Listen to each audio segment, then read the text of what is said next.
திராவிட முன்னேற்ற கழகத்தில் விடுதலை சிறுத்தை கட்சி 8 தொகுதியில் போட்டிடுறாங்க. அந்த 8 தொகுதிக்கு வந்து நாங்கள் வந்து ஓட்டு போட சொல்லியிருக்கோம். அதே மாதிரி அண்ணா திராவிட முன்னேற்ற கழகத்தில் நம்முடைய தலைவர் அமரர் ஆம்ஸ்ட்ராங்கினுடைய துணைவர் போட்டிடுறாங்க. அதில் நாங்கள் வந்து கட்சி பாகுபாடெலாம் பார்க்கல. அதிமுக பிஜேபின்னு பார்க்கல. எங்களுடைய சகோதரி போட்டிருக்காங்க. அவங்க வெற்றி பெறணும். அவங்களுக்கு வாக்கு திருவிக்கத்தங்கர் தொகுதியில் போட சொல்லியிருக்கோம். அதே மாதிரி நம்முடைய கேவி குப்பம் புரட்சி பாரதனுடைய தலைவர் ஜெகன்மூர்த்தி இருக்கிறார். அவருக்கு அம்பேத்கர் இயக்க கூட்டமைப்பு சார்பாக நம்மளுடைய வாக்கெல்லாம் போட்டு சட்டமன்றத்துக்கு போனால் தான் நம்முடைய உரிமையை குரல் கொடுக்க முடியும். ஏன்னா போகாமல் யாருமே குரல் கொடுக்க முடியல.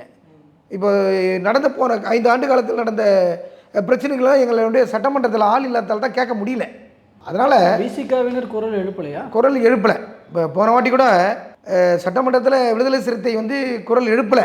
ஆனால் இந்த வாட்டி ஜெயிச்சாங்கன்னா கண்டிப்பாக திராவிட முன்னேற்ற கழகத்துக்கு எதிர்த்து அவங்க வந்து அனைத்து குரல் கொடுப்பாங்க. கடைசியில் நாங்கள் எல்லாம் இந்த 44 ரிசர்வ் தொகுதியை தலைவர் திருமாவளவனுடைய இதில் வந்து ஒருங்கிணைச்சு கொண்டு போகிறது தான் எங்களுடைய அம்பேத்கர் இயக்கங்களுடைய கூட்டமைப்பினுடைய தலைவருடைய கடமையாக நாங்கள் நினைக்கிறோம்.